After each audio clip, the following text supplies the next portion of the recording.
Hello and welcome back to Down the Slope. I know what you're thinking if you're watching on YouTube. We've got a lot of random people that you're not used to. Let me call out Liam. He's doing this weird thing called parenting, so that's why he couldn't be on tonight. Craig is a butcher, and it is the busiest time of the year for the butchers, believe it or not. And Ewan is apparently there's a thing called Christmas coming up, so Ewan apparently can't be on the podcast for that very reason. But we've got two wonderful returning faces and a wonderful new face as well. So. Aki, we got you back second time this season, I think, mate. But how are we getting on? Yeah, not bad. Just waiting for Christmas to be over, to be honest. That's the spirit. That's gonna make me sound miserable as hell, but it's not a big thing in our household for obvious reasons. So it's more about getting to my birthday, which is a couple of weeks after Christmas. That's more important to me. So Nice. And yeah. just a couple of questions to dive straight into because I'm thinking that other people are going to be asking the same thing. First of all, loving the mustache, but was that Yeah. a Movember thing that then carried into December, or have you been doing the mustache for a while? I had it since like mid-October. I don't know. I just kind of started it because I end up shaving basically every day just because of out of necessity, which is a bit brutal. But I just kind of it's like, you know what, I'll try something. It's worked out, so you can't really complain, to be honest. Well, I'll be the judge of that. But Uh, and then secondly, let's see the top. What have we got there? That's looking banging. it's I think it's 93, 94. So Holy copped it Grail from one. yeah, Yeah, yeah, cop, definitely a top five, definitely. copped it from eBay. So and Yeah. I obviously had to message Hibs Retro, and they were like, can you show us like the label and everything? I was like, please don't be fake. I, Nice. And then Chris, I think this is your debut this season, but how are we getting on, mate? All good, man. All good. I thought I would just leave it till we got good again to come back on the podcast. Thought I'd And be waiting a speak, bit longer, but here we are. I know. And speaking of which, last few weeks, what's been the highlight? Like, it's been one of those ones where I feel like my head's been going through windows every single day, but we've managed to enjoy ourselves the last couple of weeks. So what's been the highlight for you since we've kicked on? I mean, I think Saturday was a pretty big highlight, really. Not just the way we played, but the goals we scored were all like really good goals. Particularly, I think Nicky Cadden's was really good. So I would actually, if you wanted me to boil it down to one moment, I'd say Nicky Cadden's goal on Saturday is been my favourite moment since we turned good again. Sorry, it's Ewan with the corner flag's the best moment. I'm Oh sorry. Very yeah, yeah, simple. of course. Very simple. Sorry. You're absolutely right. You're absolutely right. I don't know why I was thinking about the ball being in play for it being the best moment. But it's not. It's not. It's you with the corner flag. You're right. You're right. And with means needs no introduction, but Tony, thank you very much for coming on this week. It's always nice when it's a good time to come on for your first episode. So welcome to Down This Slope. And how are we getting on, mate? Oh, I'm well, thank you. And it's my thanks very much for asking me on. I feel blessed. I've got Aki. It is a nice strip, but I once tried to buy that off a man on Twitter. Who then just decided, who just never sent me it, and then sort of kept my money for a month, and then just eventually we had to pull him up about it, and he just said, and I think he was just waiting until he got paid, possibly, and just held off, then eventually sent me the money back when we threatened to out him, and I should have learned to just go and get things like that from the hands of someone. Mm. Well, yeah, I guys, mean, buying on Twitter is a risky game. Yeah. goodness. It was like 100 quid as well. You're like, and I'm thinking, brilliant. I love that strip. It's like my favourite strip when I was a kid. And then he just goes silent. Yo, I've been done, haven't I? Great. But eventually it came back. Aye. Well, we're not even 5 minutes in, guys, and we're giving you life tips here, so we're cooking with gas. But we've got what feels like a massive week ahead. I think at the start of the week, if we'd probably said to you, you get 4 points between the Aberdeen and Hearts game, you're probably feeling like Hibs are in a pretty good place. It's two difficult away fixtures, but we come flying out the gates next thing. You know, Hibs have scored 3 goals for, if you take away Celtic, because that doesn't really count, 4 consecutive games we scored 3 goals. Aki, where has this came from? Like, take me back before we get into the Aberdeen game. What's happened in these last few games? Because even Celtic, we were talking about, obviously you get beat 3-0 on paper, looks terrible. But if you watch the actual game, probably should have scored at least two or three. How have Hibs managed to turn from this team that's like awful to watch to consistently scoring goals and creating chances? I think, I mean, the easiest thing to point to is a change of shape, right? Like, I think it just made it so much easier for us to progress the ball up the pitch without it getting, stuck. Because before we changed shape, we'd have maybe like three at best, Triantis and the two centre backs at best, within maybe a 20-yard space, and everyone else is like in a single file line, like right on the edge of the box. And it's completely unviable, right? Because teams can just press you like hell, and we could not get the ball at the pitch. And now it's so much more fluid. Um, and we're also getting our best player playing in his best position, who happens to be Ellie Yuan, right? Football is not a difficult game. Get your best player happy and playing in a position he enjoys playing in, rather than, doing donkey work on the left wing when, ultimately his best trait is carrying the ball, taking people on, scoring goals, creating goals, right? It's not a Tony, complicated jump in game. and talk to me about Ellie Yuan. Everybody, I've been on the Ellie Yuan train since he got to the club, but Tony, talk to me about that man. Oh, I think I said, I mean, we're all. It felt like the corner flag moment actually felt like a victory in the culture wars, for like for like certain Hibs fans of a persuasion, including yourself, Harry. But Aki's spot on. The way that we've done it with Ewan and making him put him in as part of a front two, I think it's been brilliant because it gives him the freedom to play. He can just kind of go wherever he wants, but you also get to use his ability where he's back to goal because he's a really strong guy. He's got a low center of gravity, so we actually can use him to get the ball into his feet, which again helps us to progress up the park. And using the two strikers, we lack creativity in midfield. So if you're good, so there's no point in trying to go with a solo striker in that. They don't have anyone to play off. So if you put the two of them up there, and we really might have snuck onto something with Boyle and Ewan, with Campbell in behind them, because Campbell was sort of just he was just running around, and it was sort of like he's like a nightmare. He's difficult to pick up, but he's not really needed to do any sort of through balls. There's no sort of technician in that. He just becomes a pest. But that gives Boyle and Ewan loads of room to just get involved. And it worked absolutely perfectly. And like with Chris is saying, with Nicky Cadden coming in at from the left wing back as another attacking option, suddenly you've just got everyone again in the correct positions, and it now feels like every single forward player's on form. Boyle's coming to form there in that game.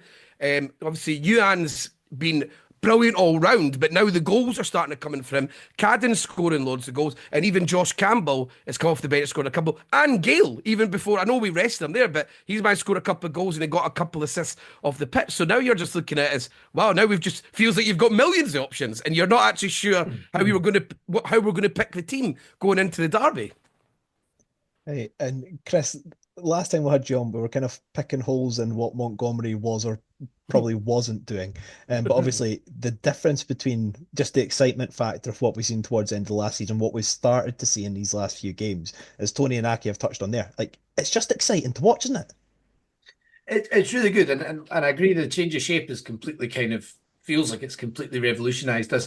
Whether or not that gets found out and we have to change again, who knows? Because we're on the crest of a wave at the moment. I think as well, something that we have to consider is that the things that were happening to Hibs in the first, however, 14 or 15 games, there was a lot of bad luck going on there, which just wasn't going to maintain for the whole season. You weren't going to concede a last minute goal every single week, although it felt like we were. You weren't going to have players sent off all the time. You weren't going to be conceding dodgy penalties. That was going to kind of level out a little bit. And I think as much as we talk about bad luck, I think something that's been really good luck for us, and probably the best bit of luck we've had, is that we avoided Aberdeen when they were doing that really good run. And then we've actually now managed to play them, not only when they've dropped off, but actually twice in quick succession when they're having a bit of a nightmare, which is kind of been really good for us. And it's hopefully going to be part of the springboard to keep improving. So our luck changing a little bit, I think it has to be kind of like everything just sort of leveling out a little bit.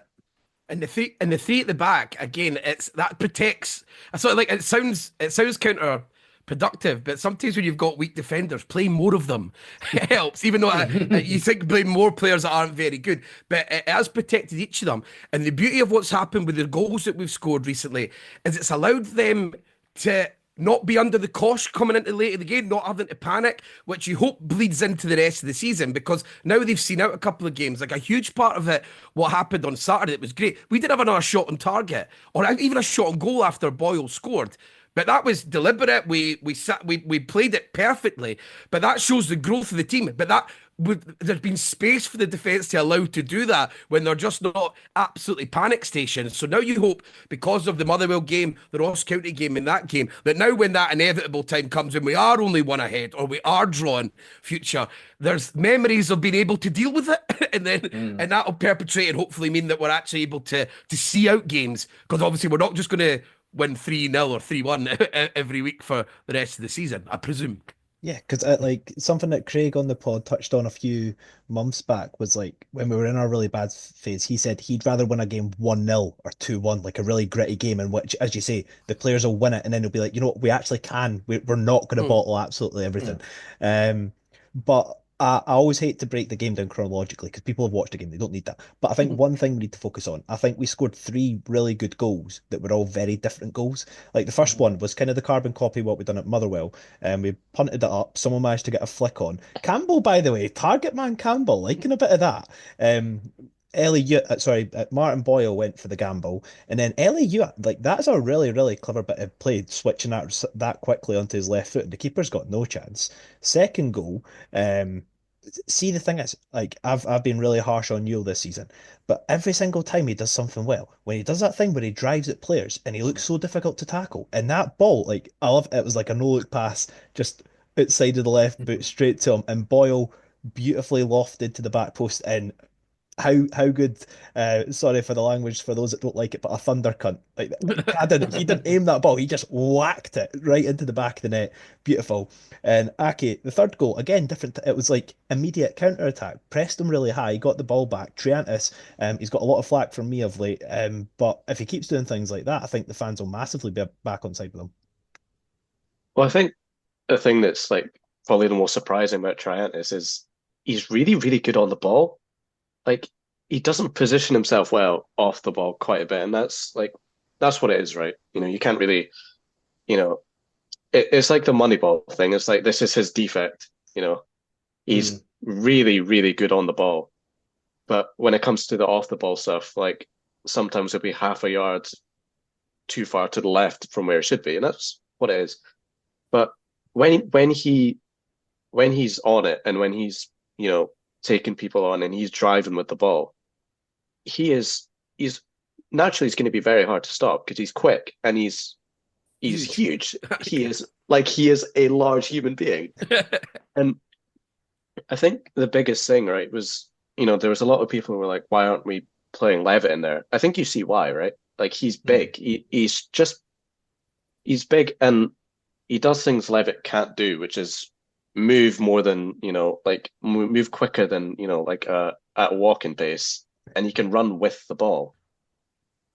And those two things you see in the goal, like that little, you know, that shuffle, the touch inside and then moving it forward and then releasing it quickly, because so many times we see in our midfield, like they'll get through and then they won't pass it, and they'll just hold on. The chance is gone, then they have to go wide. It's so much more enjoyable seeing the ball go quickly, right? Like you see, sorry, Tony, you go for it. No. So you saw the other beauty of the fact that you've got Boyle playing in a central position. Again, what I was talking about with you, because he didn't have any extra defensive responsibilities. When Aberdeen got the ball, Boyle was able just to stay. And he just sort of moved along the box. And then when we win the ball, it means that you've got Boyle in an attacking position in central, probably one of your better finishers in a one-on-one scenario. And you're able just to win there. If Boyle's playing wide, he can't do that. You know, he can't just abandon when Aberdeen get the ball and do that. So it was great. And with Triantis, when he gets a head of steam going, he's really hard to stop. He's quite got gazelle-like while he's running through. He's even got a wee bit of that sort of snake hip stuff that sort of players like maybe McGeoch in the past had. But yeah, I think with Triantis, and that's the frustrating thing about loan players. He's only 21.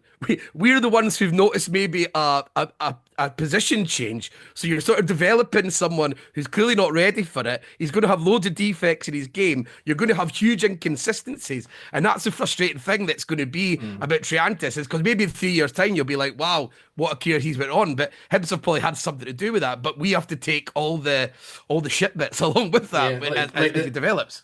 The learning curve. Yeah. But I think this is just generally a thing, like Aki was saying there about players with defects and stuff. I mean, we're Hibernian. All players are going to have defects. If they didn't, they wouldn't be playing for Hibernian.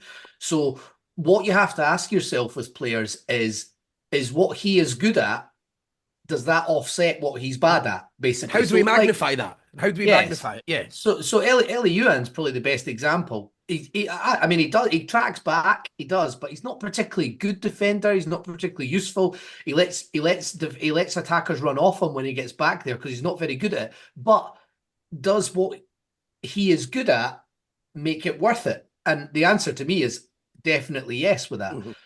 Now that I think that question isn't quite as easily answered with Triantis, because what he's good at is with the ball at his feet and playing nice passes forward. But then what he is bad at is letting people run off him and falling asleep and not tracking runners. And that costs us a lot of goals.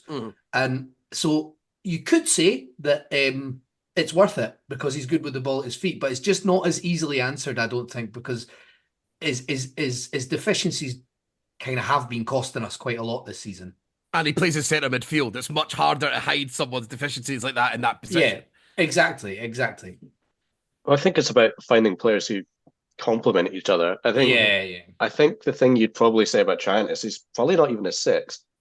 Like, I'd feel far more comfortable with him further forward, which is completely counterintuitive to moving a centre back into defensive midfield. He's probably just like a very big central midfielder, like like Amadou Onana, Aston Villa, like the way that they both run with the ball. It's just, I think if you find someone who can sit in with him and cover for him when, if he does lose a runner, if you've got someone you can cover for him, then you kind of mitigate the downsides. But I guess that's a question of recruitment, which we don't want to get into again. It's the journey we're going to go on with Triantis. By the time he goes back to Sunderland, he'll be like a number 10. Through the whole fucking team. And one player that we've not mentioned that I think if it was his first year at the club, I think minute for minute, players would potentially be saying he's our best player. I think Rocky Bashiri's been brilliant since he's come in, to be honest. And I think there was 2 or 3 last ditch tackles on the weekend that were brilliant, and like he kind of kick-started this whole thing. If he didn't score that goal that late against Aberdeen, we probably don't get out the rut as quickly as we have done. And everybody loves throwing out people that get it. Like, I think footballers are passionate, people that aren't. But the amount of like camaraderie, like, see, after Boyle probably should have cut it across to Cadden when he hit that shot just wide. Cadden, understandably, because he would have had a sitter, bit angry. Ellie Yuan walked up to him and clapped him, was like, you should have taken that shot. Ellie Yuan gets the corner flag on the go. It's these things that seem a bit daft at the time, but if you keep like positive reinforcement, it kind of seeps into the rest of the team and everybody gets a bit more upbeat and happy. Like 2 months ago, everybody, it just seems so dejected when we were falling apart. It felt like it was going to fall apart because of mentality. But from the Motherwell game onwards, like, I remember at one point someone passed out to play and Yo walked up to him and patted him on the shoulder and was like, head up. I didn't feel like we got that in the first few weeks. I don't know if it's something that we've like intentionally addressed, but I just feel we've got this togetherness that was massively lacking. I do think that started to kind of seep into the team, and even the fan base, like from the first minute, even after we went behind, there wasn't like the block 7, or what, I always get confused between the names. Is it block 7 at the moment? Aye. Yeah. They still kept singing and stuff throughout. There's been some games we conceded and it's just went a bit flat, but it just feels good at the moment, guys. It feels good. And that's it's something that's so important, that intangible between the link between the players and the fans that's been building over recent weeks. And that you can't put a price on that. It's so important. All the players going over and everyone feeling part of it, and the fans. you try to go to a lot of away games. I was jealous as fuck. I was in the pub watching this, and when they were all over the side, you're like, "That's what you get. That's it. That's what you deserve for going every week. That's what you end up with. Going all the way up to Aberdeen, like right before Christmas. It's a lot to ask. And for 1,000 to go up, you felt really great for that group of guys, the folk that are there.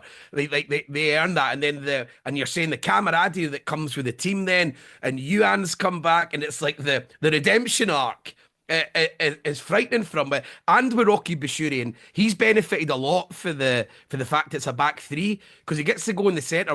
He's not being forced to like what he was under Montgomery, where he was having to be like a footballer, and he seemed to be like the main way that we would come up the park with the ball, which he's just not that good on the ball. But with this one, with other defenders around him, he sort of just gets to be a backs to the wall defender, which suits him. He can get in a fight with a striker, which is something that he'll enjoy doing. And a lot of the time, because there's other centre halves, it means that he can drop off. And because he's not particularly good in the air, if he can drop off a bit, it means that you get a lot of free headers rather than actually having to go up against someone. So again, like what you're talking about, like magnifying players' positives and try to negate their weaknesses, and that's been done with that shape with Rocky Bashiri, definitely.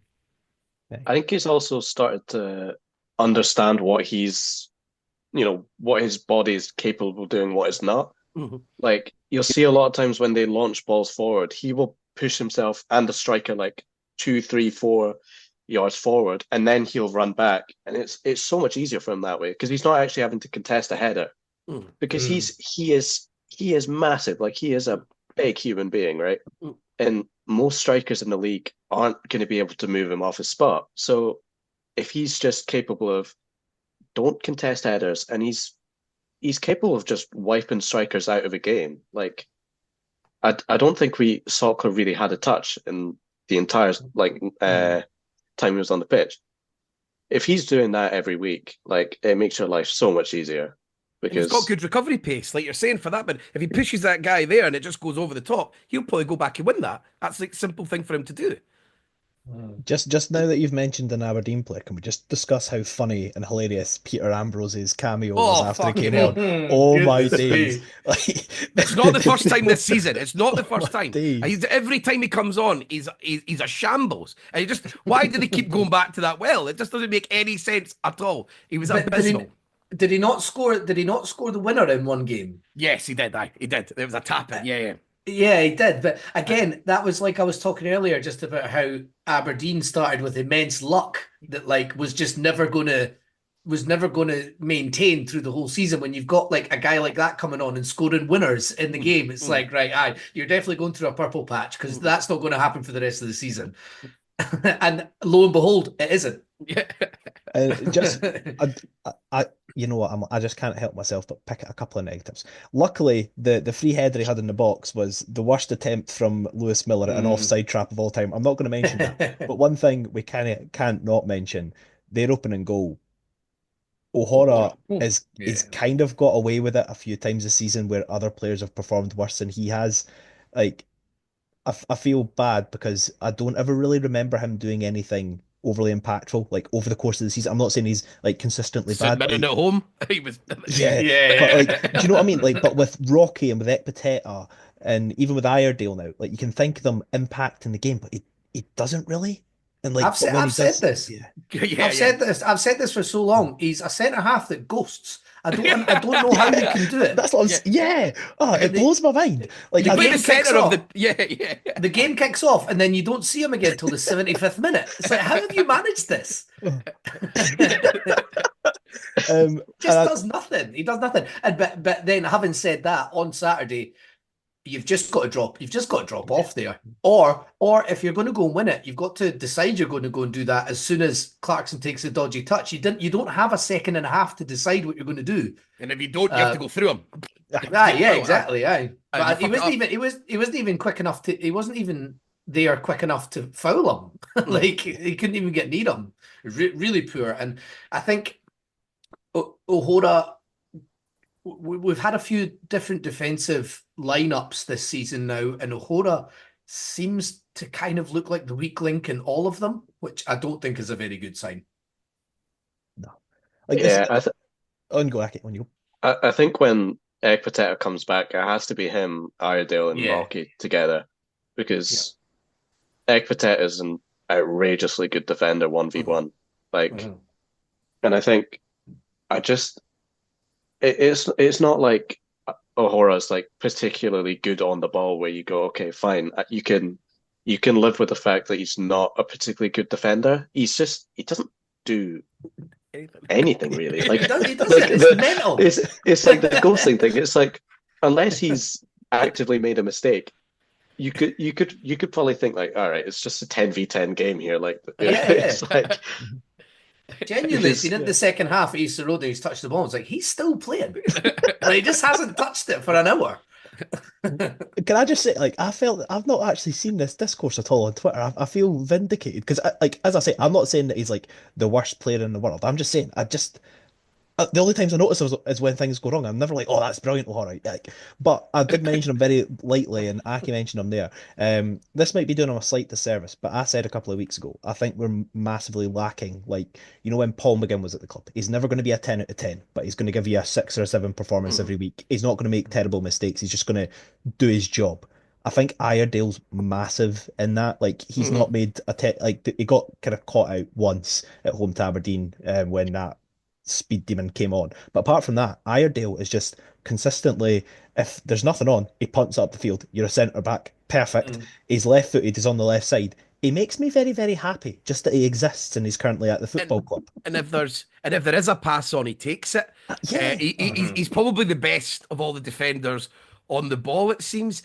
And there was a really, really good moment when Morris came on in the second half there, and Nicky Cadden got back and made a big slide tackle, and everyone went mental. And I was in the pub, and people were celebrating the pub, and you could hear the fans were doing it at Pittodrie as well. And Cadden sort of celebrated as well. And I think that was because you're spot on. They two had a nightmare against Morris specifically in the second half at Easter Road. They both really struggled with them, and it was sort of like memories of that, and you saw them celebrating together. And again, this is the idea of the togetherness of the squad that we've always been told was there, and then we had this fabled players only meeting that I've been reading about constantly. And to be fair to them, that it seems that it has had a huge effect, and you could witness it on the pitch on Saturday, especially. And that's maybe, and you have to give maybe Neil some credit for that, because never mind his football ability, but I mean his leadership skills have been massively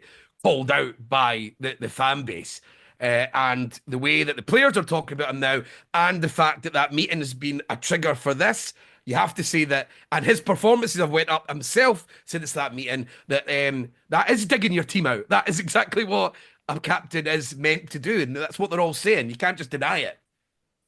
And I'm happy to hold the hands up as well. I was a massive ambassador for the Neil's done nothing as a captain yet. But as you say, the signs are now turning upward. And the thing I always say at the start of the season, I was worried about getting relegated. And I said to the boys, bookmark it, clip it at the end of the season, rub it in my face. All I want is Hibs to do well. But if I have concerns, I'm going to air them. But I'm always happy to be like, you know what? He's bouncing back. I like it. Chris, sorry, you were going to say something. No, I was going to say, just as another example, something which made me think that it really is a concerted effort to make sure that there's a team spirit visible on the park was when Yuan scored that first goal, straight away he was pointing to Martin Boyle straight over to him, and everybody met over it by the fans. I thought that it felt like a really, because Boyle did well, but I mean, you can imagine you've scored that goal, you just want to celebrate, but it seemed like he made a real effort to be like, that was him, that was down to him, which I thought was really good as well. And yeah, on you go. Oh, like even at Motherwell away now, the angle we had up in the top deck, like I have no idea why they do this, by the way, putting the away fans in the top deck. Yeah, but like after the third goal, you could tell they'd all come down to the advertising hoardings, because everyone was like looking over the top of the balcony, and I felt like that was big. Like, it's a 3-0 win, but to come make sure you're sharing it with the fans who, through thick and thin, have been there this season. Like every single place they've been, like I think that's a big thing, right? Like, yeah, definitely. These things are often fostered away from home as well. I feel that's where that bond between fans and players is normally apparent. Well, it's easy to be like living it up at home winning home games, but Mm.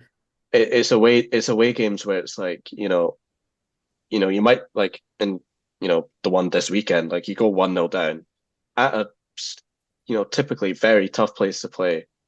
Like it's very easy to just go into your shell and then just not turn up for the rest of the game and just go, oh, it was a tough day, tough away game. They showed up, they went right to the fans for every goal. Like that's all you're asking for. You feel included, and then you all feel like you're part of something. And then it's like with you, Anne, going back to the redemption arc. I mean, when he was like being held back from fighting with fans after the St Mirren game. I mean, everyone like normally the wisdom would be there's no coming back from that, but apparently there is. A couple of weeks later, it's very unusual for it to get to the level it got to Easter Road after that St Mirren game with players about to fight with fans, and for it to turn round. But it feels like the team needed, obviously, it needed to have the blowout. The fans and their players almost needed to like clear the air talks almost at Easter Road, and then from there, like you're saying, the bonds growing, and then there's redemptions for like 3 or 4 players all at once of the biggest players at the club. That's everything I had about Aberdeen. I think we've covered it. Is there anything I've missed? We talked about the one little negative, but apart from that, it's nice, positive vibes. Is there anything I didn't touch on you guys were hoping to talk to? Well, we should probably give a wee bit of praise to David Gray for it as well, to be fair. That was going to be the next section. That was going to be oh, the right, next was section. it? Okay, Yeah. sorry. The little thing I wanted to add is I am enjoying you and just like absolutely flaming Marvin Bartley and Michael Stewart on Instagram It's so good because like for what it's worth, right?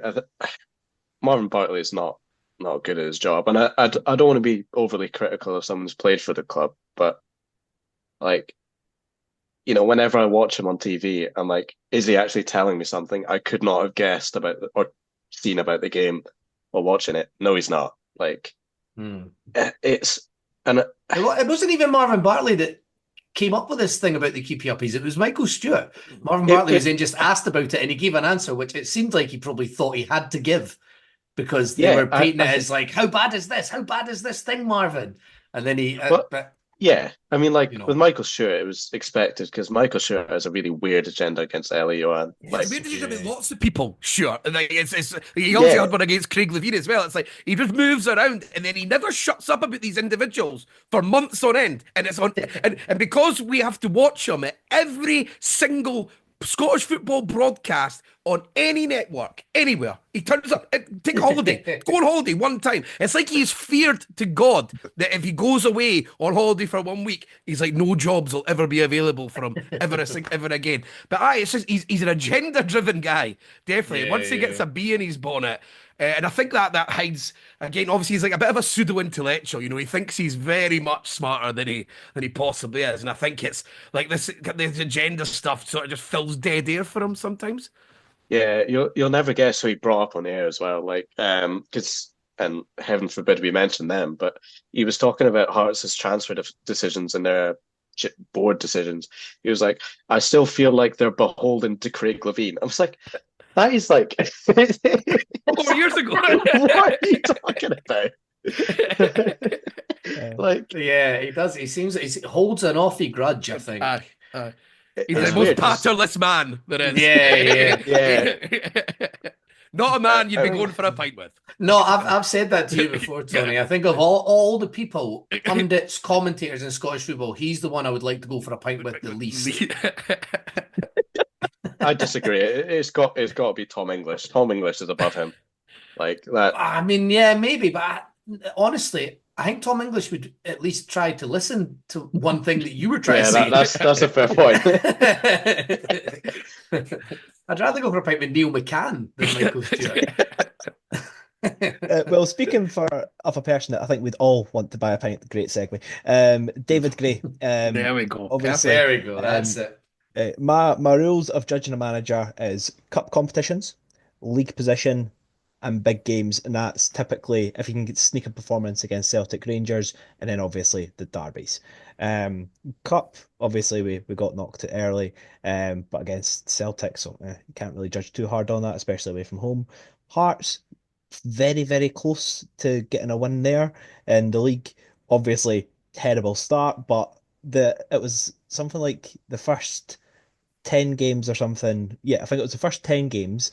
In the last 5 games, we've got as many points as we did in the first 10 games. So it's like at the moment, we're in top 4 form, and at the start of the season, we're relegation form. So that's got the nice little question mark. David Gray's coming up to Derby number 2, his first tiny derby as Hibs manager. Before we get into the Hearts game, as Chris mentioned, let's kind of touch on David Gray. I think it seemed to me that he had a starting 11 that he felt was his strongest starting 11, and it wasn't working at all. The fan base was massively against him. Like as a pod, we were saying the whole time, we're not going to go against Gray. We're going to back him to the moon. We don't think the recruitment's been great. We're going to back him, but as soon as you get that far, it felt like if we'd lost one more game, that's when you just had to pull the trigger. Like if the club did it, you couldn't blame them. But Tony, from what changed, did Gray have everything in his hands that he needed to change it round, or is there anything that you've noticed particular? Obviously, we've had to change the shape, but is it the new personnel that's been brought in that's changed it? What's Gray done specifically that's kind of manifested from it feels like he's going to be sacked to we're going to win the league next year? He's he's it's a really good question. I think there's a huge part of like Chris is talking about luck, but there's another side of like not making fucking massive individual errors at every single turn. Because it basically felt like every game you're 1 or 2 nil down. So then every game plan that you have and everything that you put together, it just goes out the window the minute someone does that. And if someone does that 7 or 8 games on the trot, including the goalkeeper, I mean, you're on a hiding to nothing. I think there's a good chance that Gray actually did get the bullet, and I think a lot of things happened, and Gray's actually been a very, very big man in a lot of things. This is my opinion. I'm not saying it's all true. That's what I think happened, and he's been a very big man at Easter Road to deal with it all because it's what he does, and obviously because he's in a gig that you just can't turn down if you're David Gray and you're trying to start off in your job. But I think he has. I think there's an element of luck that comes into things as well. I think some of the injuries kind of forced his hand to change into the three at the back, and that's not a criticism, and he went for it, and then he stuck with it. And then again on Saturday, now it looks like, as I said, he's stumbled onto something again with maybe Boyle and Ewan as a front two because they actually can complement each other. So I think there's things that aren't happening that there's not loads of individual errors, but it's helping him build into games and get some confidence. But he also never truly threw people under the bus. And I think he defended the team quite a lot, even though they really probably didn't deserve it too much. And I think that's bought him like goodwill within the team. And the team have always seemed to, every time they always talk about David Gray being someone that they really don't want to let down. And that's massive if you're a manager. Normally, if you're a manager on a 15-game run, the self-preservation starts becoming mental with players on the park. Everyone tries to go into hiding. Nobody wants to do it. And then suddenly, but with them, they haven't done that. And then he obviously stumbled onto a few things, getting Nicky Cadden into the team, which none of us would have guessed would have been that Nicky Cadden would have this big an impact. Things start going your way a little bit, and the beauty for him is that everyone wants him to do well. So the second it starts going, people actually get carried away like this. And the second it is for David Gray. I think one thing that he's when David Gray started as a full-time manager, I think he was a little bit too much had his favourites that he trusted. Martin Boyle playing every week, Josh Campbell starting every game. And I think he was too scared to change it because it's his first job. He's a bit sort of like doesn't want to make sweeping changes. These experienced guys that he has coached for years, he trusts them, and his mates, and they're all kind of friends. They get on really well. So I think there was maybe a bit of like, I trust these guys to turn it around, so I'm going to give them more games. But it obviously just, that's not what was required. What was required was a change. So fair play to him for actually eventually doing that and stumbling across something. Same stumbling. He might have just identified something that would work. So fair play to him for that. But I think part of the reason, I'm not saying the whole reason, but part of the reason why we were not doing so well for so long, I think, is because he stuck with people that he trusted for a wee bit too long when they needed time out the team as much as anything. Do you think that was like the bold moment where obviously he dropped Boyle at the bench and he also left Josh Campbell out the squad? He sort of like he nailed his colours to the mast in the closed season with Josh Campbell. He was speaking about him a lot as he was going to be a main player, a grey light, if you like, that he was going to be the guy that he'd go for. So it's probably a really good way of looking at it. It's like the bravery of going, right, I need to make harsh decisions. But because these guys actually have respect for him, it went the way that you want it to do when you make these decisions about players, that they actually come back fighting and they accept it, rather than like toys out the pram stuff.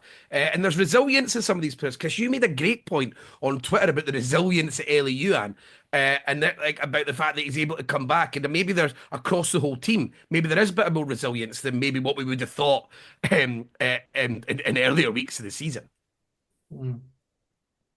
And I think, a slightly different point, but I think me and you were if I've put words in your mouth, please tell me I'm wrong. But I think we were kind of the opinion, and when things were going badly, that Gray, like Hibs, were potentially one of the worst coached teams in the league.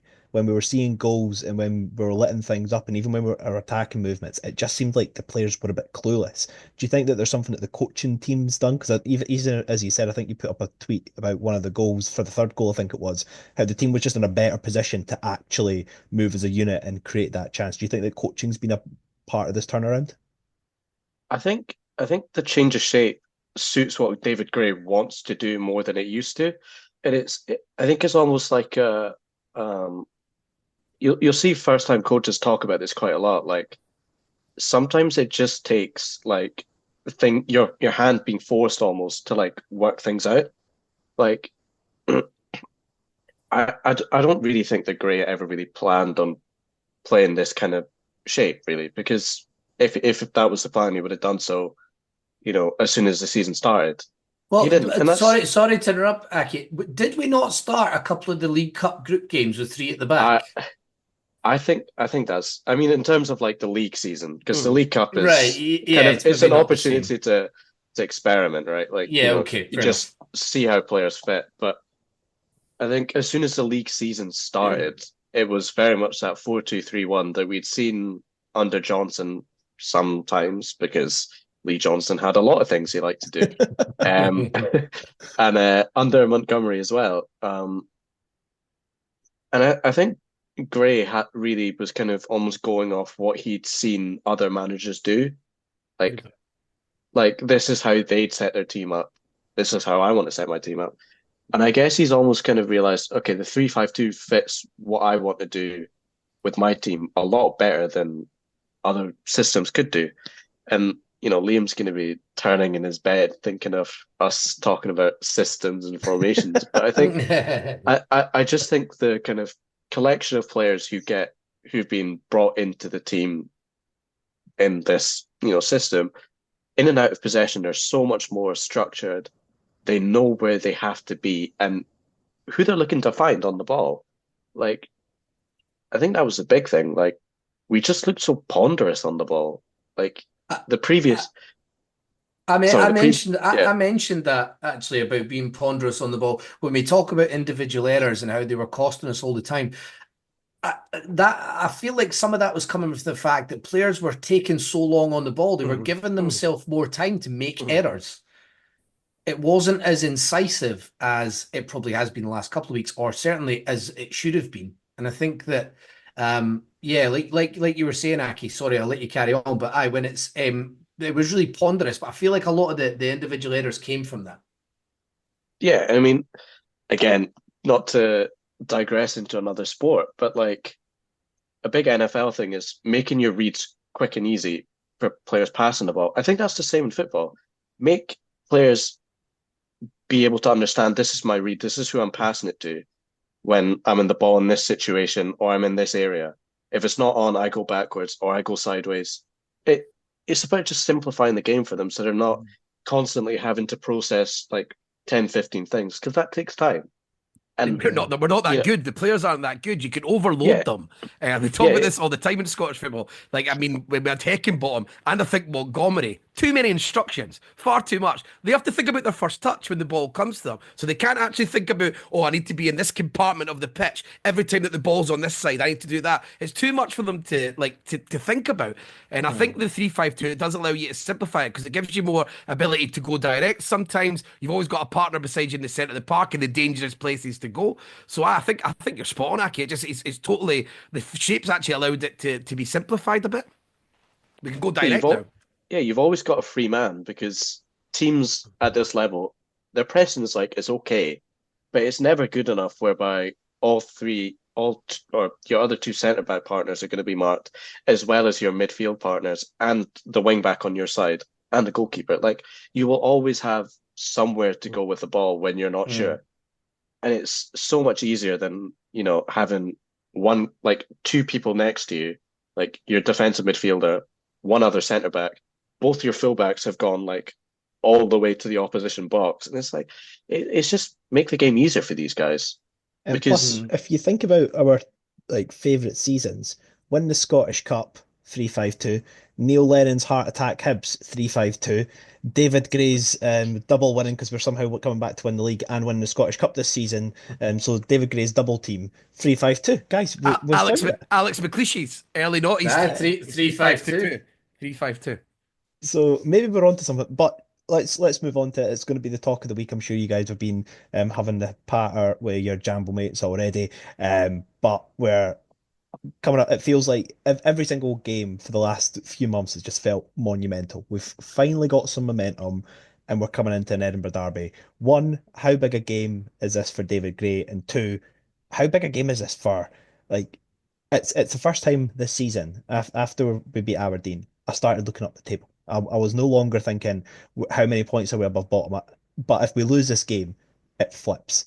Like how big, Chris, come to you first on this one. Does this game actually feel like take obviously the fact it's Hearts is massive in itself, but the fact that it's so many ramifications around it as well.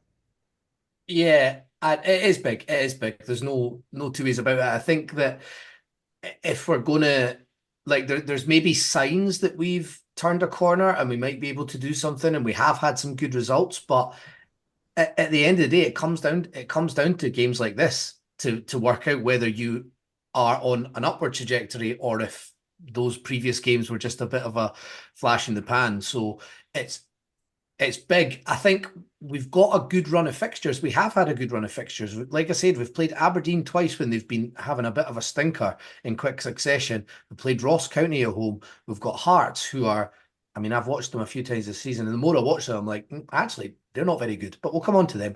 And then we've got Kilmarnock, and then we've got St Johnstone. So maybe this game is big, but this period is huge because they are all winnable games. And the game's going thick and fast at this Yeah. period. It's the best time to hit form is in Scottish football. Yeah. Best time to hit forms at this exact point. So the Hearts game is big, and I think David Gray needs something like that, really, to be honest. Like a big win at Tiny would just kind of seal the deal, I think, and get everybody sort of back on side if there's anyone that isn't. And that buys you the shit home performance against St Johnstone in the future. People just let that go. People it doesn't get poisonous because we've had a night out. That's all we're looking for. We're simple men. This is what we need. If you give us a memory and something to hold on to, then it can cover up sins in the future, which means you don't get too down. And again, the fans don't get on top of you. It can do huge wonders. These types of things. I really do like this particular run as well, where you've got Hearts away, massive game, then next Kilmarnock at home, sold out because it's the football for a fiver. So that's straight away. That's two massive games where you've got a real chance to really change the feeling around Hibs. I think. Imagine coming into that Kilmarnock game on the 29th when you've just won at Tynecastle, sold out crowd, and then you win again like that. That's everything's like we're on a completely different trajectory then. Guys, you're getting me too excited. Calm me down a bit, but still keep the excitement going. let's pretend everybody, because I've heard some rumours about people being suspended and stuff. Nothing ever gets confirmed on this, but pretend everybody's available, and then Kuharovic, I think, is game to game, so pretend he's available as well. Would you change anyone from the starting 11 that played at Aberdeen? I'm going to clarify something. No, but I don't think anyone's suspended for this game I don't think so, but I've heard because rumours of Newell and it's Triantis being booked potentially, but I know it can be like a it 2 week rule or whatever. it's I think it's a 2 week rule and it's also 6 yellow Ah, cards okay. as opposed to 5. I don't know why the rules are different here, but anyway, um, I wouldn't. This is tough because to a certain extent you want to go back to Hoylett and Gale and reward them for playing well against County, but I feel like this game is going to take on a very similar kind of almost kind of direction to the way we played against Aberdeen because Hearts need to score first. They have to score first and they have to score early because if they don't, like the longer it stays 0-0, their fans are going to get more and more like agitated. And I think you can use that to your advantage because if we win, you're burying them effectively beneath you. Like, because speaking to a Jambo friend of mine, normally before the derby, he's always like, even if they're bad, and they have been bad in recent seasons, he's always like, "Oh, we'll turn up." This is one of the times where he's like, "I'm actually quite concerned. Like, I'm not looking forward to it." And I think that's the big thing. Their best centre back is out injured. Like in general, Lawrence Shankland looks a step or two slower than he was last season. And he just doesn't look like he has the eye for goal that he used to. And I think it's caught up to them really. Like they were relying on Shankland and their defense. Take advantage of that. Take advantage of the fact that they are under pressure and we are on a you're on a crest of a wave. If you go 1-0 down, the fans aren't going to be on your back because we've seen that we've come back from being a goal down. If they go 1-0 down, their fans are going to be agitated. They're going to be upset. Take advantage of that. It's an opportunity to twist the normal sort of narrative around the derbies because normally the worst bit about it is that we often think we're defeated before we go in, and Hearts put all their eggs into the derby basket and they know more what it means, and the fans are more behind it. But the issue with that is that you can twist it around them because when they're on their knees like this, like Aki says, if you score early, it's pure poison. There's no break between it. It'll be budge out. People will be screaming in our face. Like she'll be wearing that same jacket she's worn for the last 10 years, and people will be raging. But in terms of the lineup, it's quite interesting because something that worked well was that Rubicic really didn't like on Saturday the fact that he didn't have a striker to go up against. So like a guy like that, he's big. He just wants to grapple with a proper striker, and he didn't like the fact that obviously Boyle was dropping off and Ewan was pulling wide. He was getting caught between two stools, and he kept on coming out and diving out, similar to what he'd done at Easter Road, actually, Rubicic. But then you're trying to work out like Kai Rolls. He's quite weak. He's weak for a centre half. He gets in one-on-one battles. He kind of struggles with them. I think people will remember Kevin Nisbet last season when we won 1-0 at Easter Road. Nisbet was battering him around the place for 90 minutes. And Nisbet's a strong, big guy, but it's not like he's colossal or anything like that. So we know that Rowles is there. So it's that decision now.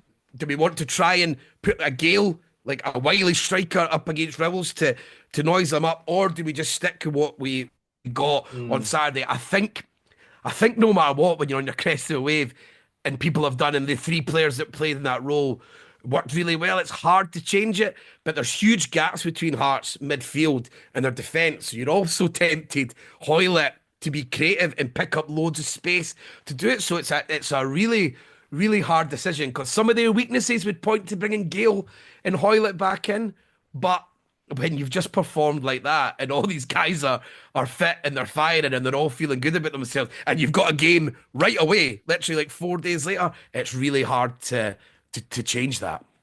Well, I think having Boyle in the team can prey on another weak spot of theirs, which is Penrice does go forward, which and Sportscene highlighted this like what's their left? It's Jack McKenzie, right? Aberdeen's left back. Yeah. Like he was wandering up the pitch, and Boyle would sit in that gap where typically it'd be between Rubezic and Jack McKenzie. Because there's no McKenzie, he can just sit in that gap and he can pick up a pocket of space. And it makes it so much harder for that centre back to either, because if he pushes out, it's a nice gap for Johan or Campbell to run into. If he doesn't, Boyle's free in space. So I think even if no matter who you pick, even if you in theory get it wrong, like it doesn't work, you can always change it. Yeah, that is the benefit of having players in form. It's not like you're staring at the bench and going, it's fucking Harry McCurdy. But we're at this stage of the season now where it's good problems for Gray to have. It felt like he was just kind of having to throw anything and hoping it sticked. But now, Chris, keen to get your thoughts as well, because just to throw my 2 cents in there, for me, I think that it's so easy to build habits in football. I think the reason that Yuan is on good form is because he played one good game, the fans got back on side, and then as you say, he just instantly loves playing football again. Martin Boyle, even apparently his mum was saying to him about time he's going to be buzzing. He's going to want to get back out there. Like when you feel the love from a club, especially if you've been there that long, the main reason for starting those two. And I'm quite a big Campbell fan, but I've said so many times, I think he's the type of player that you manage his minutes. I think that he's going to have a few games where he's brilliant, and then he's going to have a few games in which the crowd that dislike him say he's not going to get a game for the 10th tier in Uzbekistan, because that's just who he is as a player. I think he's a fine squad player, but for me, I probably put Hoylett in place of Campbell. I think that is probably quite harsh because I think he had a great game up at Pittodrie, but I just think we need that creative flair. I think we need someone that will constantly try and feed the ball to Yuan and to Boyle. And for me, I think Hoylett's probably the most adept at doing that at the club at the moment. But Chris, what's your thoughts? How would you tackle this game? Yeah, I mean, straight off the bat, I would say I wouldn't want to change much because I know we've kind of turned a corner or whatever, but I don't think we're in a position where we can start really chopping and changing things when we've just seemed to have stumbled across something that's working. I don't mind the maybe the idea of Hoylett coming in instead of Campbell, but I think Campbell did play well on Saturday. Campbell's also quite good when he comes off the bench in certain situations. He gives you more legs. I'm just not sure if Hoylett would have the same impact off the bench as Campbell can have. So, yeah, I mean, I would hope that we wouldn't actually kind of, as maybe getting a wee bit cocky now, but hope we wouldn't need to bring Hoylett on later on in the game, because I hope we maybe wouldn't be trying to look for a winner later on. We'd be more looking to bring somebody like Campbell on who's just going to get in faces and stop them from building any attacks. But I have to say I'm optimistic, and I'm never normally hugely optimistic about going to Tynecastle. But I mean, I watched them against the Moldovan mob on Thursday, and I mean, they were just absolutely guff, man. They were guff. And do you know, a team that seems to just want to launch crosses into the box when we've got three centre halves in there, that just feels like on paper that's going to play right into our hands. But I mean, look, anyone who knows me knows that I am a huge fan of the law of averages as well.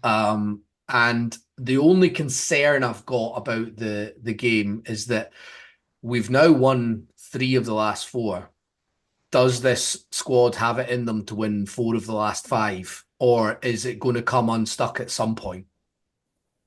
Yeah, not leave that for Kilmarnock at home. After the Lord Mayor's show into a full house, that's where you lose. But this is it so many times. There's no rationale. There's no rationale to that other than like we haven't just turned into a brilliant team that wins every week overnight. But that said, I mean, we could have. You never know. Well, yeah, we might have. I think that's another thing that maybe we haven't really touched on is how much we are kind of benefiting from the fact that there isn't a single good team in this league. That we've been able to have quite a shocking start, but nobody is good, so we can actually just reload the wins and get up the pit. Well, we can kind of make up the difference relatively like quickly, really, if we get our act even half together. Well, I think the big thing is like, I mean, with all due respect, Dundee United are absolutely terrible. Like they are a terrible, terrible team. It's doing my head in, man. Like, It's doing my head in. Yes. like, and Yes. Motherwell as well. Motherwell as well seem to have this like, like over like 6 months of the year, they're either really, really good or they're really fucking shit. Kettlewell, And aye. it's like, He's got yeah, he's like it's Lee almost, Johnson. He's streaky as fuck. Yeah. but it's like it depends on when those exact 6 months align with, the season. That it depends on how their season goes, and it Yeah. makes absolutely no sense to me. But I just, I think the big thing is like, I think actually I would play Hoylett because if you're creating like not bags of chances, but multiple chances in the first half where Xander Clark, Craig Gordon has been forced to make saves, I think that will also get the crowd on their back because I think their expectation is almost, we have to steamroll these cunts, Mhm. to really get our season going. If they're not like, 1, 2 goals up, because that is how these derbies have gone recently at Tynecastle, with the exception of that very strange penalty by Kevin Clancy last season that we won't talk about. Um, they have normally scored early against us or dominated the ball early.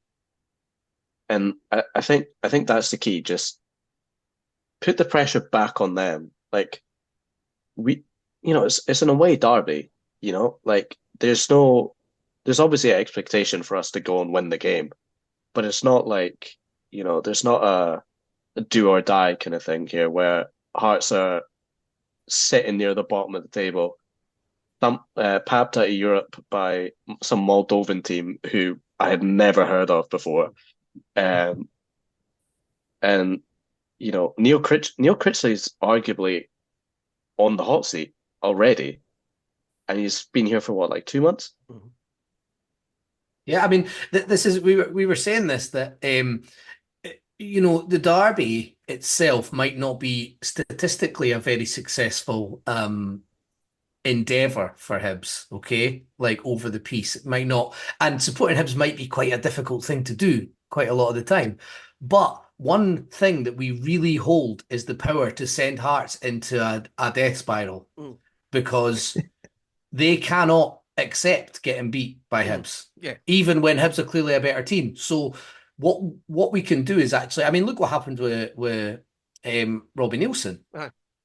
Like lost the Scottish Cup game, Hibs won the Scottish Cup, and then they ended up getting relegated because they just couldn't recover from sacking a manager who was actually doing quite well. I mean, not that Critchley is doing well, but there's absolutely no doubt that if we beat Hearts on Boxing Day, there will be a considerable amount of Hearts fans who want Critchley sacked. Yeah, absolutely. There's no, and this is what you have to turn the vibe against them. We have to use what normally is their power and turn it against them. And yeah, they'll be demanding everyone out. So it just, as Aki says, scoring first is just absolutely huge in this game. I thought you made a really good point earlier, Aki, when you were talking about Boyle and Penrice, because it's not just about Boyle being able to get the space. It's like Hearts have really struggled to create chances, and Penrice has mainly been the outball that they use to get up the park and to create those chances. If he's got to think about Martin Boyle, who's found a bit of form, you could say, in that last game, you sort of can negate one of their main ways up the park as well. He has to then make a decision, sticking or twisting, and you don't want one of your main. And this season, Penrice is one of their main players. I mean, it might sound mental, but he is. And if you can suddenly get him caught in two minds at what to do, then again, like you're talking about, it's not natural anymore. Everything, you're second guessing yourself. It slows everything down. When they're normally switching the ball into that position that they know he's going to be in, sometimes he's not going to be there. Ball goes at the park. Everyone starts getting angry. So I think there's a lot to be had with Martin Boyle over playing straight forward, but drifting out to that side, and because you're, as I said, you could be negating one of Hart's main threats and main abilities to get up the park. It's a shame that Devlin isn't suspended.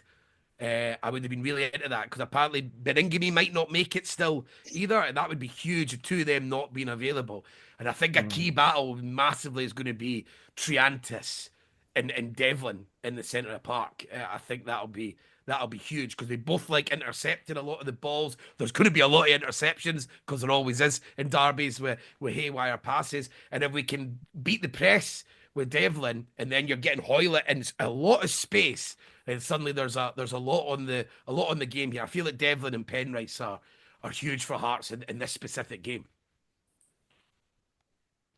Guys, I mean, on you go, Hacky, on you go. I mean, I think the only thing is, I mean, we've typically not been when it's this kind of situation when it's like you're going to Tynecastle to dig up the space for the coffin, put the coffin in the ground, put the nails in it, and bury it. Like we're just not very good at it, and that's what it is. But I think if you want to, change the narrative that this Hibs team is soft, go to Tynecastle and just put them down. Stick the knife right into them. Yeah, do what you have to do because like I don't want it to come to 70 minutes. It's like it's 1-1. We're all like clutching at various bits of fabric and clothes and nails and like just do what you have to do. Treat it like any other game. You put Ross County to the sword, put Motherwell to the sword, made a decent collection of players at Aberdeen look incredibly ordinary at the back. Just keep doing it. Like it is not that complicated, and I don't think 5 years to the day. Yeah, 5 years to the day. The last time we did stick the knife into them at Tynecastle. And then they went too. Yeah, they went down and got relegated. It's like very, very similar circumstances to that one. But that's the only time I can think of what Aki's talking about when we've actually done that and like stood on their throat when they're down. But hopefully, 5 years today, Martin Boyle finding form again. A wee lob over the top of Craig Gordon early doors. Party back in the We're due a Craig Gordon fuck up. That's one thing I'm going to say. It's been 40 We're years. due a Craig. We're due a Craig Gordon fuck up. Okay, I'm not saying it's happening on Thursday, but just keep that in mind. We're also due a Derby. There's a lot of averages. We're due a Derby screamer though. That is definitely one thing we're due. Just someone absolutely thumping in from like 30 yards and running down in front of the Roseburn, giving it big. I need that in my life. Thank you. Yeah, I was going to say it. I mean, I was going to say Triantis. Why not, Mr. Triantis? Complete the comeback. I mean, what would be absolutely golden? I don't know why, but I'm feeling it in my you're manifesting.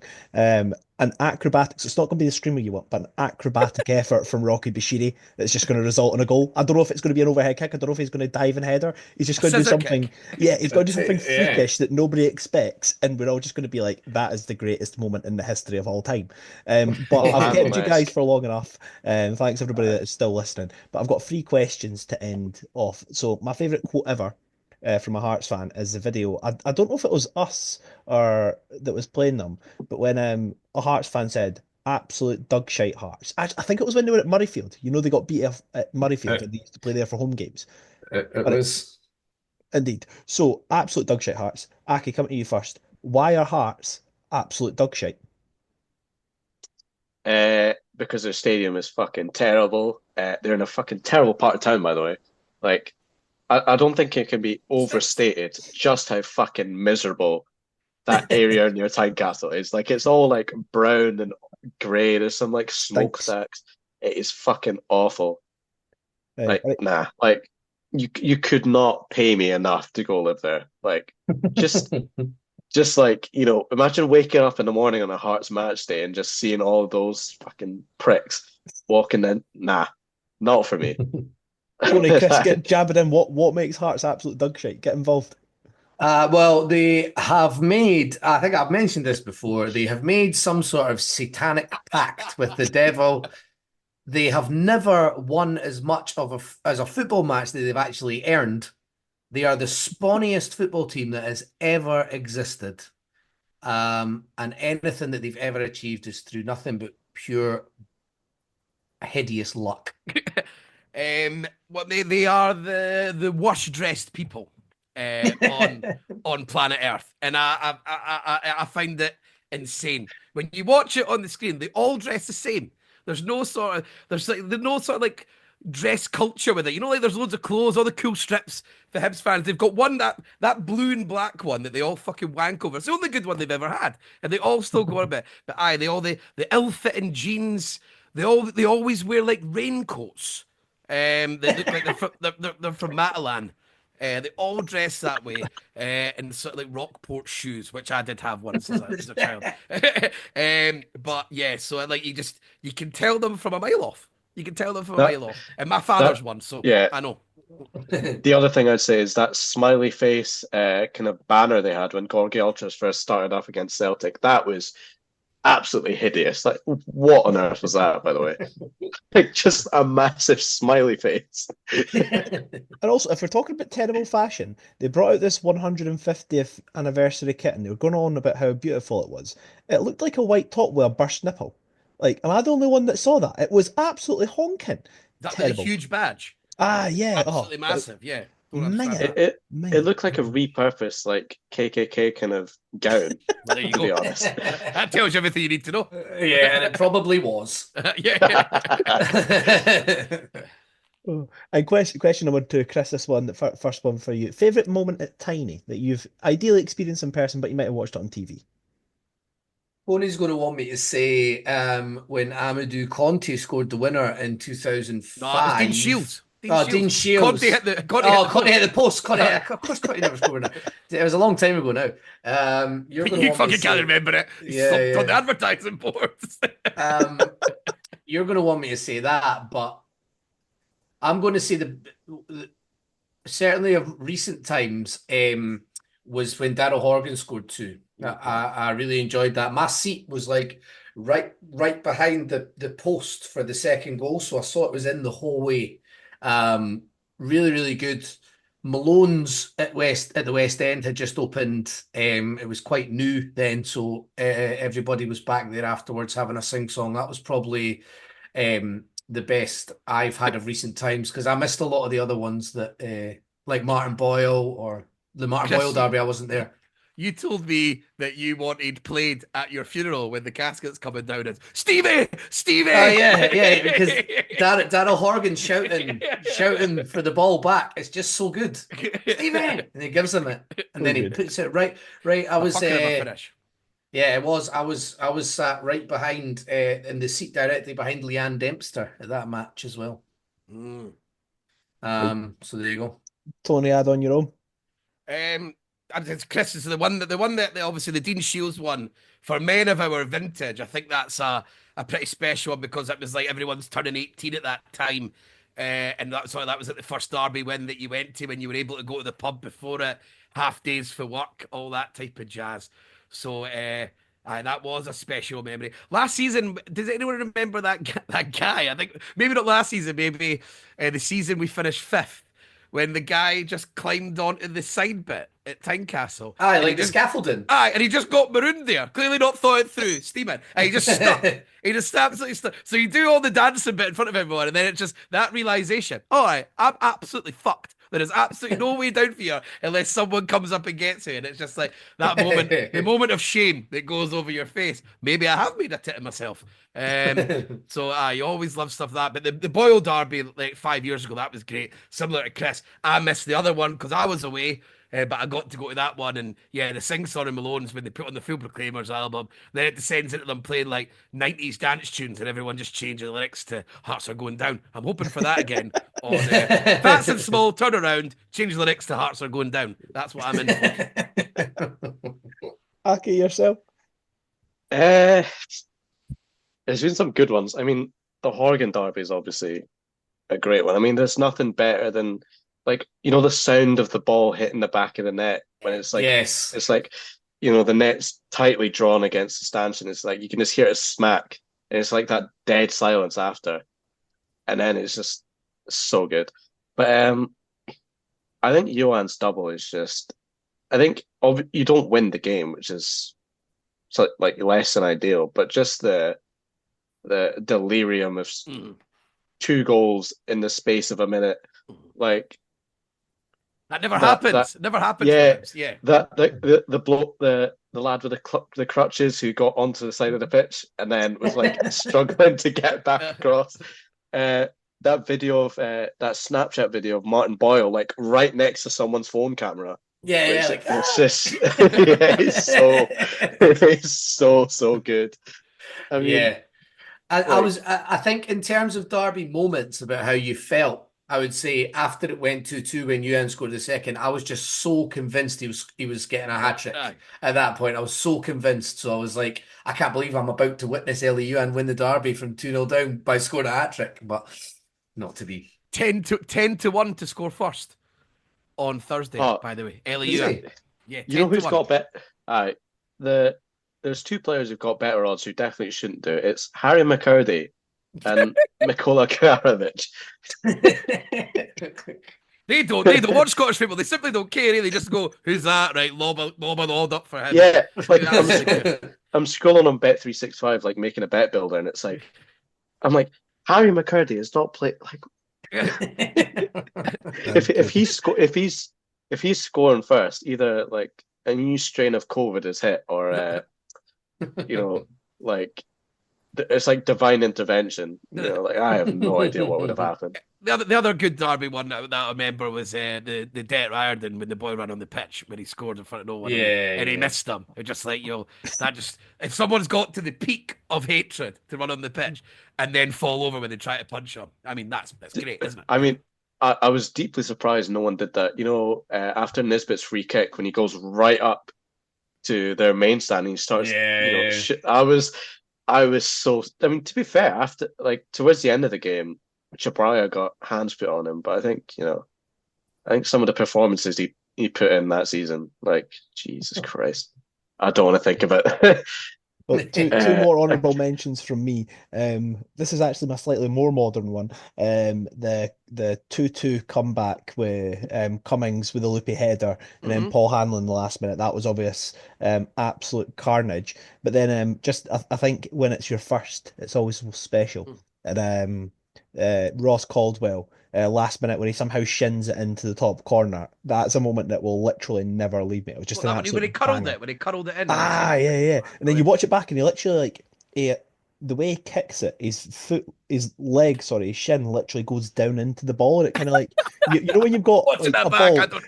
you like push your like you know when you like if you're like trying to control it when you're young and you like put your foot on the ball to trap it, and it just kind of like curls in front of you and rolls back. That's what he does, but in a really aggressive way, and it flies into the top corner. And oh, who was that wee dick of a right back for them as well that failed to clear it? Oh, what was his name? He was a dick. But No Callum Patterson. no, it was like a wee scrawny boy. Hamill, maybe Hamill, is that his name? It was Hamill. It was Bobby Hamill. Hamill. It Oh, was Hamill. The guy who couldn't pushed Derek stand him. Adams over. Yeah.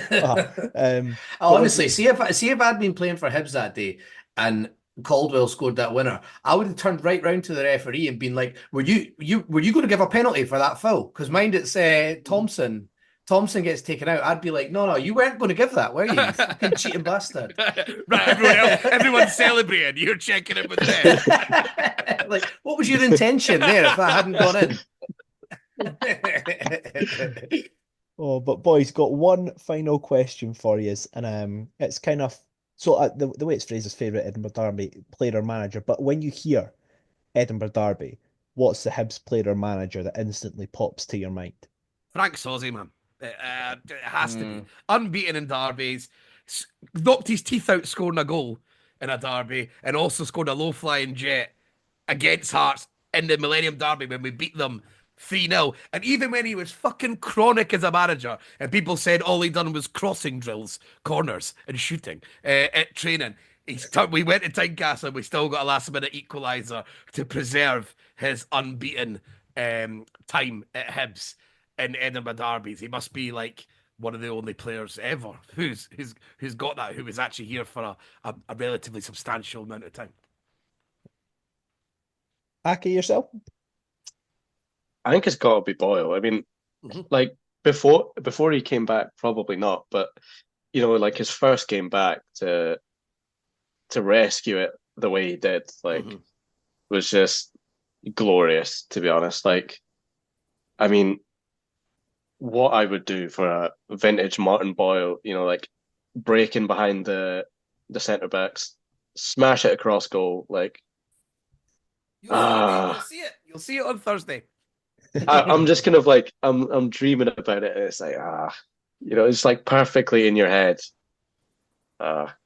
He's just when he's on it, he's just such an enjoyable player to watch because he's just he just he does things where you like for the cross with like Nicky Cadden's goal, not to go back to the game, but I don't think most of the players on our team would have seen that ball just to float it all the way to the back post.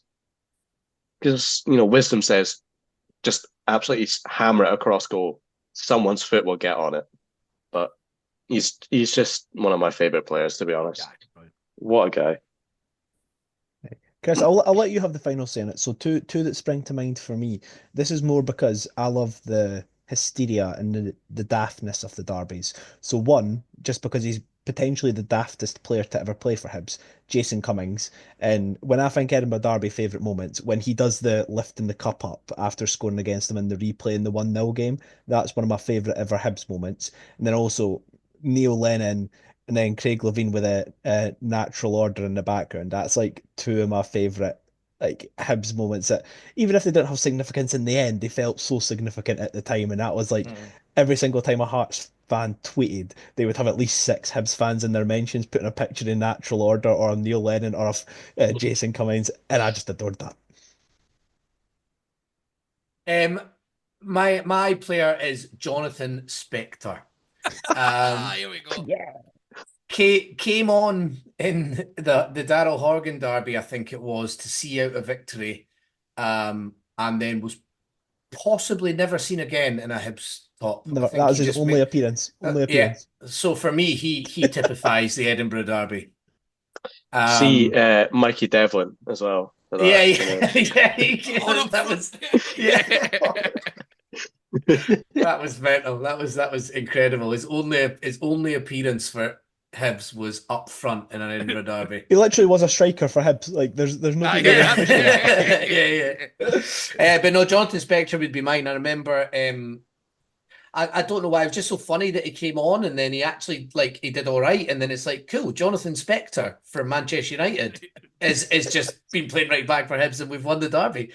No, it's obviously not. But you guys covered all the good ones, so I had to pick someone else. And I know I said I had 3 final questions, but the obvious question is score predictions.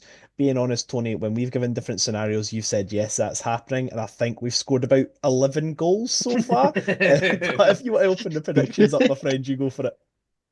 I'm going 3-1 Hibs. I am. I'm not scared to say it, I'm not scared to say it. That's what I'm going for. Get in there, Aki. What are you saying? In my lifetime, I don't think we've ever really given them like a proper hiding. Like even when we should have done, like it's always been like 2-0, 2-1, 1-0. I'm gonna say 4-0. Hey, now we're talking. That's it. That's the spirit. That's the spirit. Rocky Bushiri bullets in a header after like 2 minutes from a corner, and it just keeps on rolling. I'm going to say, well, I've actually put myself out there saying that if Ellie Yuan scores the winner at Tynecastle, I will get the tattoo of him with the corner flag. So I'm going to go 2-1 Hibs with Ellie Yuan scoring the winner late on. If he scores twice. If he scores twice, do we have to get 2 tattoos? Yeah, we do. One on each arse cheek. If he scores a hat trick, we have to get like a big thing on our back of Ellie Yuan. Well, like Memphis to Paris, like lion size. Yeah, exactly. Like David Beckham's angel or whatever. Yeah, exactly like that. Yeah. I kind of do agree with Aki. Just before we go, that nothing anomalous ever seems to happen at Tynecastle. So we are long overdue a very anomalous result. So, let's go Ellie Yuan hat trick 3-1. I was going to say Ellie Yuan hat trick 2-1 would have been very impressive, to be fair. Yeah, Ellie Yuan hat trick 3-1. I fucking love it. And I'll still, even though he hasn't technically scored the winner, he'll scored all the goals. I'll still get the tattoo. is I just love it. We win 3 games in a row now. This is when we go to Tynecastle. All nihilism's gone. And then, like, But there's no point in being on down the slope and being like, oh, I think it could be a 1-1 draw. I know, I love it. I'm always saying that. That's not the point. Have fun. It's a Hibs podcast. For fuck's sake. Exactly. I'll end this up. Every time we, Aki can jump in. No, I'll end up the predictions on it. Every time we go to Tynecastle and we win, it seems to be 2-0. And you know what? I'm going to be boring and say, fuck that. We keep scoring 3 goals, baby. 3-0 to the Cabbage. Here we go, boy. And the Hibs. Come on. Aki, what are you going to say? I was just going to say, I'd be loath to predict anything positive for that mob. Like, heaven forbid on a publicly published podcast that people can listen back to. If Jordan Smith gets a clean sheet in a derby, like, should we build a statue of him outside Easter Road? I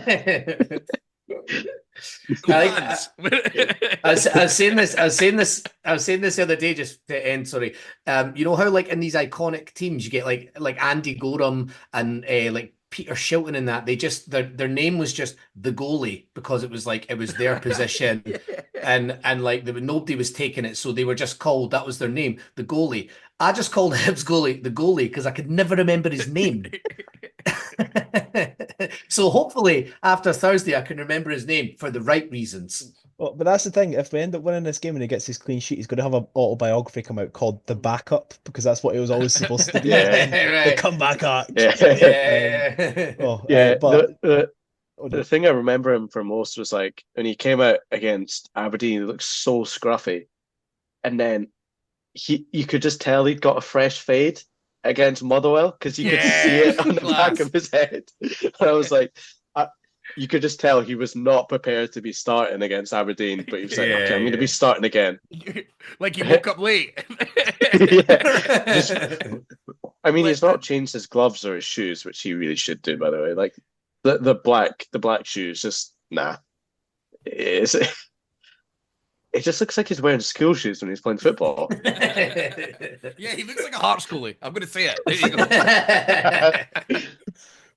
Right, well, if you've made it with us to the madness at the end of this episode, we covered off Pump and Aberdeen. We've covered off how we're going to pump Hearts, and we've covered off Jordan Smith's unfortunate dress sense. But gents, thanks so much for joining, and hopefully we'll get you back on soon after we have pumped them at Tiny. Goodbye. Merry Christmas, everyone. See you. Yeah, all the best. Happy holidays.